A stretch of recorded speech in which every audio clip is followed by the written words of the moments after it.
Housemates, naghahanap ka ba ng property na 3 bedrooms with parking? Baka ito na ang hinahanap mo. Ito ay located dito sa Lucena City near SM. Kung naghahanap ka ng 3 bedroom property with parking or carport, baka ito na, napakamura. Model Amelia ng Village of St. Jude. Sold out na itong location na to, phase 5B. But alam mo ba na magbubukas na ang next phase ng Village of St. Jude Lucena? Ang phase 6.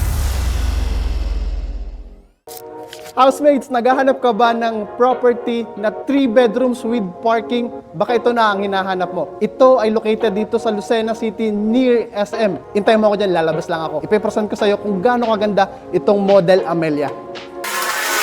Hi everyone, I am Francis Obal, your real estate broker. Welcome home.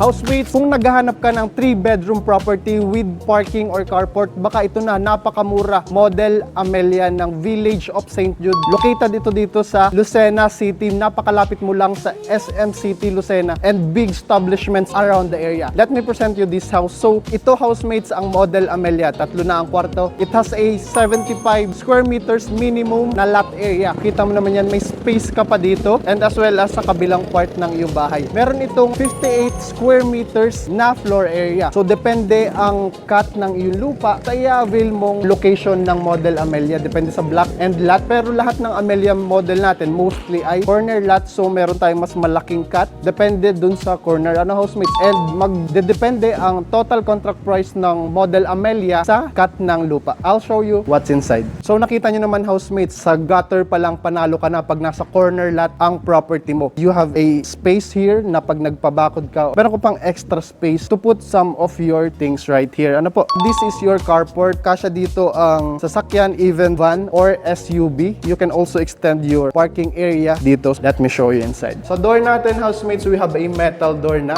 Sa 3 bedrooms na napaka-affordable price, meron ka ng malawak na living and dining area. You can put here L-shaped sofa, 4 to 6 seater sofa, and a mini table right here. Or nasa sayo, depende kung saan mo gustong ilagay ang iyong television set. Pwede dito. Nasa sayo na kung paano mo bibigyan ng characteristic yung iyong living room. Pakita ko muna sa'yo yung isang kwarto. By the way, housemates, dahil sa ating mga awning window dito near your front door, meron ka ng access sa natural light. Hi, meron tayong visitor.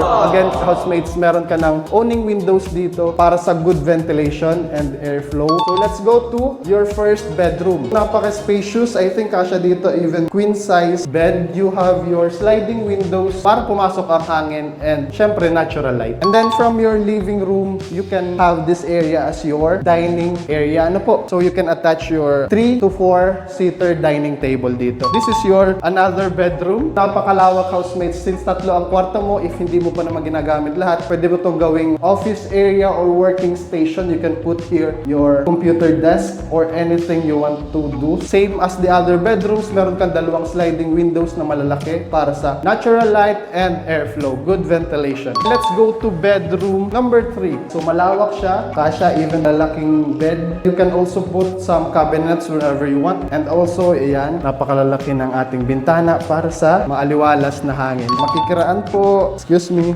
So let's go to your kitchen. This space is provision para sa iyong refrigerator or any appliances you want that fits. May outlet na rin tayo, single sink, may overhead cabinets na tayo para sa iyong dry goods and canned goods. Ano po, may based cabinet na rin tayo. Kasama na to once you turn over. May outlet din tayo para sa microwave and other kitchen appliances. You also have here your space as your service area. Pwede ka maglagay ng washing machine. May outlet na din tayo. And may drainage system po. As you look up here, polycarbonate roof, skylight, maliwanag ang ating bahay. Equipped na rin po ito with exhaust fan. So if magluluto tayo dito, hindi makangami sa ating living and dining space. Ano po? And then here is your toilet and bath. Complete na siya ng accessories or ng fixtures once i-turn over. Meron na rin siyang bowl, lavatory with shower, and partition na din po. I'll repeat, this property is Amelia model dito sa Village of St. Jude, Lucena. Meron din tayong Amelia model sa Village of St. Jude, Sariaya, and 2 other Village of St. Jude project. Pero dun po sa mga hindi umabot, since alam nyo naman at dun sa mga nakafollow sa atin, pati yung ating mga clients na sold out na itong location na to, phase 5B. But alam mo ba na magbubukas na ang ang next phase ng Village of St. Jude, Lucena, ang phase 6. At nandun po ang napakaraming model natin ng Amelia, Claire, and Margaret. So I'll repeat, housemates, this is model Amelia with 75 square meters minimum lot area. Most of our models are corner lot, and then sa floor area meron tayong 58 square meters. Available ito mapapag-ibig or bank financing. So if may questions ka regarding this property, message mo lang ako and I will be happy to help and assist you. Again, I am Francis Oval, your real estate broker. Welcome home.